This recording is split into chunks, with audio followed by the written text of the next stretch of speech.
Bem, boa noite. Me chamo Rayane Dias e o meu grupo ficou, com a apresentação do trabalho como a integração e regulamentação hormonal do metabolismo. Meu grupo é composto por Antusa Perla, Gabriela Martins, Ionara Luana, Luana Beatriz, eu, Rayane Dias e Silvana Manso. Vamos lá. Em relação ao metabolismo celular, o metabolismo celular é um conjunto de reações químicas, que acontecem nas células do organismos vivos para que eles se transformem em energia, e conservem a sua identidade e se reproduzam, Todas as formas, de vida, desde algas unicelulares até mamíferos, elas dependem da realização simultânea de centenas de realizações metabólicas, regulamentadoras e absoluta precisão. E existem dois grandes tipos de metabólicos, anabolismo ou biossíntese e catabolismo, assim sendo conhecido. Isso é um conjunto, de reações químicas que transforma a energia, incluindo a síntese do anabolismo e degradação de moléculas, que é o catabolismo, constituído pelo metabolismo. Quando a gente vai falando mais a fundo, a gente começa a entender melhor. E a glicose, ela é um conjunto, que está dentro disso tudo, Ela é um composto orgânico muito comum na natureza, de uma forma que o açúcar, com suas grandes moléculas que tem, através da chamada oxidação catabólica, se transforma, em moléculas menores e mais simples, um processo que libera uma importante quantidade de energia, que essa energia vai ser utilizada para realizar um conjunto de reações químicas e também físico-químicas, que ocorrem em todas as células vivas do organismo, E as nossas fontes de energia, que é o corpo humano. No corpo humano, a captura de energia dos alimentos e das reservas de glicólise e gordura, o corpo consegue manter a reserva de ATP, estáveis por meio de alguns processos que veremos a seguir, que são vias metabólicas. Nessas vias metabólicas, os processos energéticos, como a da adenilatocinase, conhecida como enzima, É um nucleotídeo, de adenina. Essa enzima está presente na maioria das células. Ela catalisa as seguintes reações.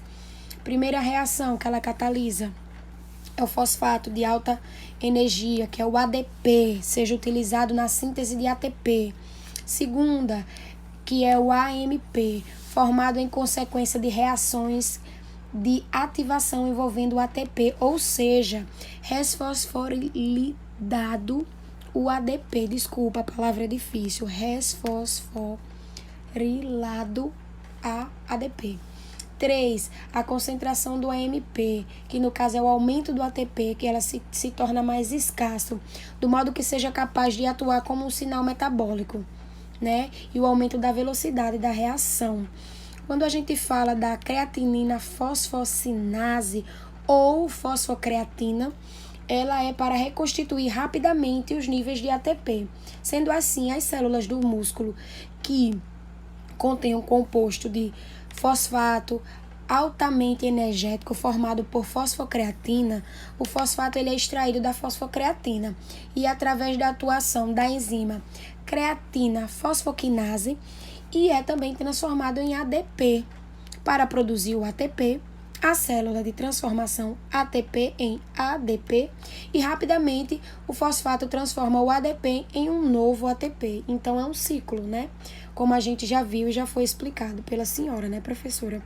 E o metabolismo aeróbico. Esse metabolismo a gente conhece porque ele se refere as reações, do catabolismo, gerando a energia, no qual o oxigênio, ele funciona como uma aceitação final de elétrons na cadeia respiratória e se combina com o hidrogênio para a formação de água. A presença do oxigênio nessa parte final da linha, como se chama, determinado em grande parte da capacidade para a produção do ATP. No metabolismo anaeróbico, já vai ocorrer de forma diferente.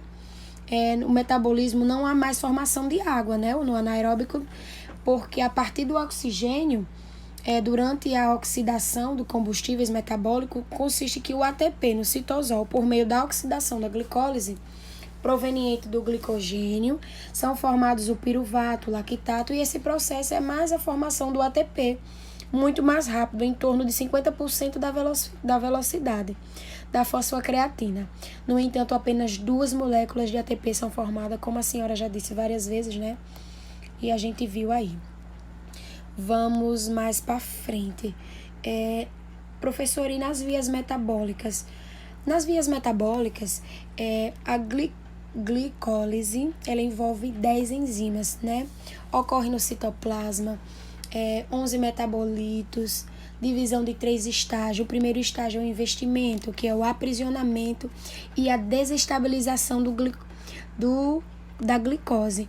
O segundo é o rendimento, que é a conversão do DHP para a G3P. E o terceiro é a extração, que é o pagamento, a produção de 2 moléculas de ATP e 2 moléculas de NADH, né, do NAD. E quando a gente vai falando disso, deixa eu ajeitar aqui o slide. A gliconeogênese, né, ela também vai ocorrer. E a gliconeogênese não é nada mais que um processo que, através dos prepulsores, como lactato, piruvato, glicerol e aminoácidos, são convertidos em glicose durante o jejum, e toda a glicose deve ser sintetizada a partir do processo não glucídicos. A maioria dos prepulsores devem entrar no ciclo de Krebs em algum ponto para ser convertida em oxaloacetato, né? E o oxaloacetato, ele é o material de partida para a gliconeogênese. Então, a partir dele é que a gliconeogênese vai funcionar, né? E dar essa partida aí. E quando a gente vai falando ainda das vias metabólicas, o ciclo de Krebs, ele é uma das etapas da respiração nesse processo para obtenção de energia e realização do processo de oxigênio, que é o processo aeróbico que ocorre na matriz mitocondrial. A fosforilação oxidativa, é um processo em que a energia é obtida por meio de degradação das moléculas provenientes dos alimentos, como a glicose. Ela é convertida em ligações de moléculas em ATP. Trata-se da etapa final da respiração celular, né? Então, essa etapa aí já vai sendo a parte final, tanto do ciclo de Krebs como da fosforilação oxidativa. E a gente continua nas vias metabólicas, que eu vou falar um pouco, né, do ciclo da ureia, que é o excesso do aminoácido na dieta. Ele não é armazenado nem excretado, ele é convertido. Essa parte é muito importante, ele é feita essa conversão de piruvato para oxaloacetato e acetoglutarato e outros, né? Consequentemente, os aminoácidos são também os prepulsores da glucose, ácidos gordos e corpos cetônicos. Podem, por isso, ser utilizados também como produtores de energia, né?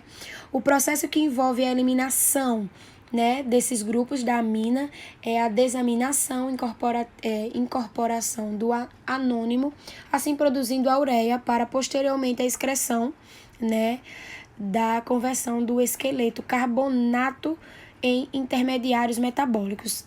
E agora falando do ponto-chave. Como assim ponto-chave? O ponto-chave das vias, como por exemplo, a glicose 6-fosfato. Dentro da célula, a glicólise é rapidamente formada em glicose 6-fosfato. E depois, o piruvato, ele é gerado a partir da glicose 6-fosfato com a glicólise. É convertido em lactato na via anaeróbica para a regeneração do NAD. E o acetil-CoA, ele é reproduzido a partir da descarboxilização oxidativa do piruvato, né? Então, não sei se dá para observar, porque como eu já disse à senhora, eu estou pelo meu telefone, que eu tive um problema no meu computador, não sei se eu falei.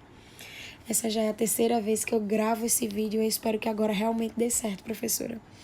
Vamos mais para frente, essa parte bem importante.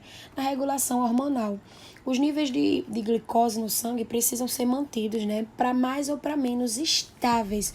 Por isso, os hormônios, eles agem de maneira, né, que tentam sinalizar o metabolismo. São ele a insulina, né, que ela sinaliza a glicemia, consequentemente permite que a glicose vá para dentro das células, sendo assim convertida em gliconeogênio, triglicerídeos, e além disso, a insulina promove a absorção do ácido graxo e sintetiza os trigliceróis, né?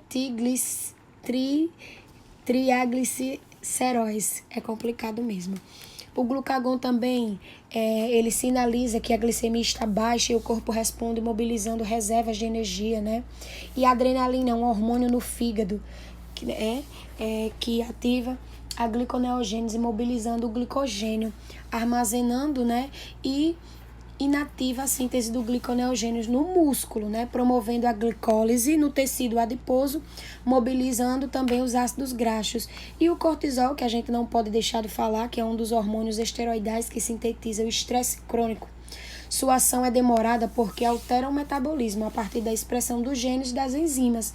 No tecido adiposo, aciona a liberação dos ácidos graxos. No músculo, ativa a quebra da proteína, para que os aminoácidos liberados sejam usados no fígado para a formação de glicose, e também aumenta a expressão de enzima do piruvato carboxilase para o aumento da gliconeogênese.